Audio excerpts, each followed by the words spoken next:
Tollywood star hero power star Pawan Kalyan గారు స్థాపించిన Janasena party ఈరోజు ఆంధ్రప్రదేశ్ రాష్ట్రంలో రెండో అతిపెద్ద పార్టీగా నిలిచింది. ముఖ్యంగా 2024 ఎలక్షన్స్ తర్వాత జనసేన పార్టీ రాతే మారిపోయింది. పవన్ కళ్యాణ్ గారు ముఖ్యంగా కూటమి ప్రభుత్వంలో కీలక భాగస్వామిగా మారిపోయారు. 21 స్థానాల్లో పోటీ చేస్తే 21 స్థానాలను కైవసం చేసుకుని అద్భుతంగా విజయం సాధించింది. దీంతో ఒక్కసారిగా పవన్ కళ్యాణ్ గారి పేరు 2 తెలుగు రాష్ట్రాల్లోనే కాకుండా దేశవ్యాప్తంగా మారుమోగుతున్న విషయం మనకందరికీ తెలిసిందే. మరోవైపు జనసేన పార్టీలోకి సెలబ్రిటీలు, మాజీ రాజకీయ నాయకులు, అలాగే ఇతర పార్టీ నాయకులు కూడా జంప్ అవుతూ ఉన్నారు. అయితే లేటెస్ట్గా అందుతున్న సమాచారం ప్రకారం జనసేన పార్టీలోకి భారీ ఎంట్రీ ఉన్నారట ఆంధ్రప్రదేశ్ బీజేపీ చీఫ్ పురంధరేశ్వరి గారు.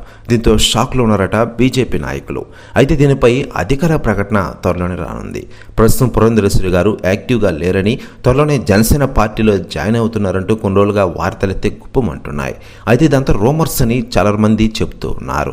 దీంతో ఏదేమైనా అధికార ప్రకటన వచ్చేంత వరకు వేచి చూడాల్సిందే. మరోవైపు పవన్ కళ్యాణ్ గారి విషయానికి వస్తే ప్రస్తుతం ఆయన నటిస్తున్న సినిమాల పేరు ఓజీ. ఈ సినిమాను వచ్చేటది రిలీజ్ చేయాలని చూశారు. కానీ ఈ దసరాకి ఈ సినిమాను రిలీజ్ చేయాలని అధికారంగా ఇటీవలే ప్రకటించిన విషయం మనకందరికీ తెలిసిందే.